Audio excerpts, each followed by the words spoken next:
Hi, welcome to What's Cooking. I'm Lisa Glickman.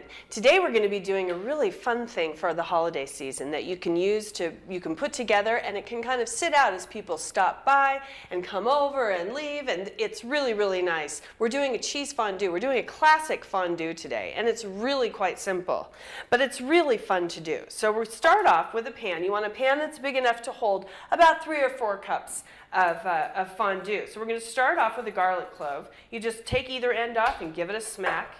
And I'm just going to take this garlic clove and rub it on the inside of my pot. What that's going to do is give me a nice garlic flavor, but it's not going to leave big hunks of garlic in my fondue, which I don't want that bite of that strong garlic. So this gives it a really nice flavor. And we just rub that on the inside of the pot, and then we just throw that away because it's done its job. So that's all we need it for. Then we turn on our stove, probably to medium-high, high to medium-high, and we're going to heat up some white wine. I'm using a Chardonnay here. You want to use a wine that you drink, definitely not a bad wine, but you don't need to use the absolute best wine. A dry white wine is good. You could even use a Swiss wine, like an Alsatian, maybe an Alsatian German wine, something that has that nice sweetness to it. So we're going to add 1.5 cups of white wine to our pan that we've rubbed with the garlic clove. Now, today I'm using 2 different kinds of Swiss cheese. Swiss cheese comes in a few different kinds. There's just the deli standard Swiss cheese, and that really isn't the kind you want to use here. You want to use a more special Swiss cheese. So I have an Emmentaler Swiss cheese, and I have a Jarlsberg Swiss cheese. There's also Gruyere Swiss cheese. So those 3 cheeses are the really good kind of more standard Swiss cheeses to use. So I've grated this pretty medium grate. And we're just letting our wine come up to a simmer. You don't want it to really come up to a boil. But when that happens and the wine gets nice and warm, then you just add your cheeses in a little gradually. We don't want it to clump up, so you want to kind of just gently put your grated cheese in there.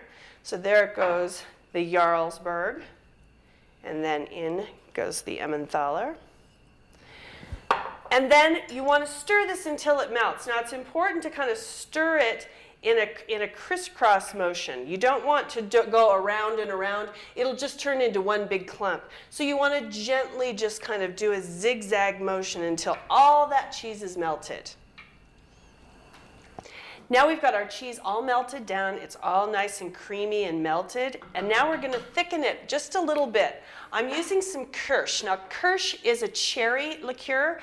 It sounds maybe a little odd with this, but it's just the right flavor to make it a classic cheese fondue. So here I have a tablespoon of cornstarch, and here I have 2 teaspoons of cherry liqueur. It's very easy to find in any liquor store. It's not a difficult ingredient to use, and you can use it in other cooking too.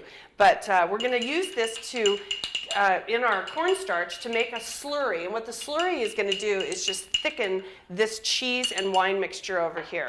So I'm just taking this and adding it to our melted cheese. Just pour that right in. Don't worry too much about if there's a little bit of a lump, because the heat of the cheese will take care of that. So now this will just thicken this up just a little bit and make it perfect for dipping our bread and all of our goodies over here. Now I'm going to use this little crock pot. You can use a fondue pot, or if you're using you have a big group, then you can use a chafing dish, like a big chafing dish. That works really well too.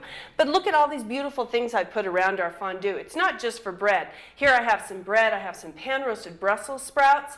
I have some boiled potatoes, broccoli. So there's some beautiful salami over here for people who like that. And then instead of using just the 4 or 5 fondue forks that come with your fondue set, I use these bamboo skewers. This way everybody can have their own skewers, and if you have 8 or 10 people, you don't need 8 or 10 forks. You've got your skewers and everybody gets their own. So this works really, really well. And using a towel, I can just dump our fondue. Look at this beautiful creamy fondue. Just dump it right into our crock pot. And that way it stays nice and warm too. So everybody gets their individual skewers, and they can skewer their bread and just dip it right into the fondue. Look how beautiful that is. Yum! Make little sandwiches with all the things that are here. So I'm Lisa Glickman. You can find me at lisaglickman.com. And I'm the homegrown chef in every issue of 1859 magazine. That's on newsstands or at 1859oregonsmagazine.com.